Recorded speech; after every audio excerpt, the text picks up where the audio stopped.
এই সামান্তরিকের চিত্র থেকে আমরা কি কি বৈশিষ্ট্য বা পরিলক্ষিত হচ্ছে বা কি কি বৈশিষ্ট্য আমরা খুঁজে বের করতে পারি। তাহলে আমরা এখানে খেয়াল করি যে এই যে এটি একটি চতুর্ভুজ, এর বিপরীত বাহুগুলো কি দেখা যাচ্ছে যে সমান্তরাল। তাহলে এই চতুর্ভুজটার কয় জোড়া বাহু সমান্তরাল? 2 জোড়া। তার মানে সামান্তরিকের 2 জোড়া বাহু কি থাকে? সমান্তরাল থাকে।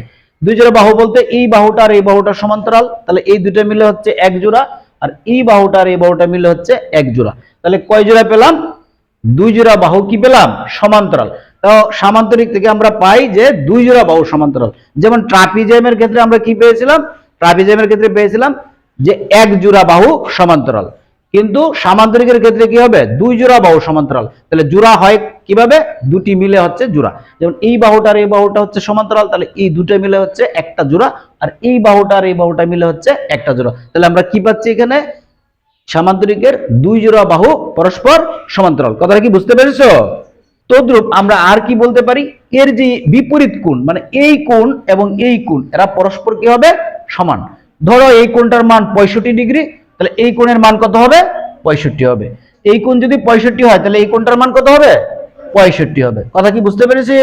হ্যাঁ, যখন সামান্তরিকের কি হবে? বিপরীত কোণগুলো পরস্পর সমান হবে। এই কোণটার মান দিয়ে যদি বলে যে তোমাকে এই কোণটা নির্ণয় করো, তাহলে এই কোণের মান যত দেখবে তাহলে এই কোণের মান তত। ঠিক আছে? তার মানে আমরা বলতে পারি, তার মানে আমরা কি বলতে পারি? যে সামান্তরিকের বিপরীত কোণগুলো পরস্পর সমান। তাহলে এটা হচ্ছে 3 নাম্বার বৈশিষ্ট্য। আমরা বলতে পারি যে সামান্তরিকের বিপরীত কোণগুলো পরস্পর সমান।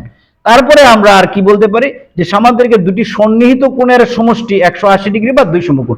সন্নিহিত কোণ বলতে আমরা কি বুঝবো? যে পাশাপাশি দুটা কোণ। এই যে কোণটার পাশে আরেকটা কোণ চিন্তা করতে পারি, এই কোণটা, অথবা এইটার পাশে এইটা। তাহলে দেখবে সামান্তরিক যদি তুমি পরিমাপ করো, চাঁদার সাহায্যে কোণগুলো পরিমাপ করো, দেখবে যে পাশাপাশি দুইটা কোণ যোগ করলে কি আসবে? পাশাপাশি দুটো কোণ যোগ করলে কি হবে? 180 ডিগ্রি বা 2 সমকোণের সমান হবে। তো আমরা বলতে পারি যে সামান্তরিকের দুটি সন্নিহিত কোণের সমষ্টি কি হবে? 180 ডিগ্রি বা 2 সমকোণের সমান। তারপরে সর্বশেষ যে বৈশিষ্ট্যটা আমরা বলতে পারি সেটা হচ্ছে এই যে কর্ণ। এটি কি সামান্তরিক? কি একটা চতুর্ভুজ না? অবশ্যই সামান্তরিক একটি চতুর্ভুজ। আমরা জানি চতুর্ভুজের কয়টা কর্ণ থাকে?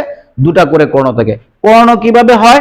কোন চতুর্ভুজের বিপরীত কৌণিক বিন্দুর সংযোজক যে রেখাংশ, তাহলে এই কোণা বা এই বিন্দুটার বিপরীত কোণ বিন্দুটা এইটা যোগ করলে, এই দুটা যোগ করলে, এই দুটো যোগ করলে যে রেখাংশটা পাই সেটাকে কি বলবো? কর্ণ। তাহলে এরকম করে চতুর্ভুজের কর্ণ কয়টা হয়? 2টা। তাহলে এটাও যেহেতু চতুর্ভুজ, তাহলে এরও কর্ণ কয়টা আছে? 2টা কর্ণ আছে। তাহলে সামান্তরিকের কর্ণ কয়টা? 2টা। এখন এই কর্ণের মধ্যে কি বৈশিষ্ট্যটা বিরাজ করতেছে? যে সামান্তরিকের দুটি কর্ণ কি করে? মধ্যবিন্দুতে সমদ্বিখণ্ডিত করে। তাহলে আমরা এটা বলতে পারি যে সামান্তরিকের কর্ণদ্বয় পরস্পরকে মধ্যবিন্দুতে সমদ্বিখণ্ডিত করে। সম মানে সমান, দ্বিখণ্ড মানে 2 ভাগে বিভক্ত। এই যে কর্ণটা কি করেছে? এই বিন্দুতে এসে এইখানে যতটুকু হয়েছে, মানে এইখানে যতটুকু হয়েছে এইখানে ততটুকু, এইখানে যতটুকু এখানে ততটুকু।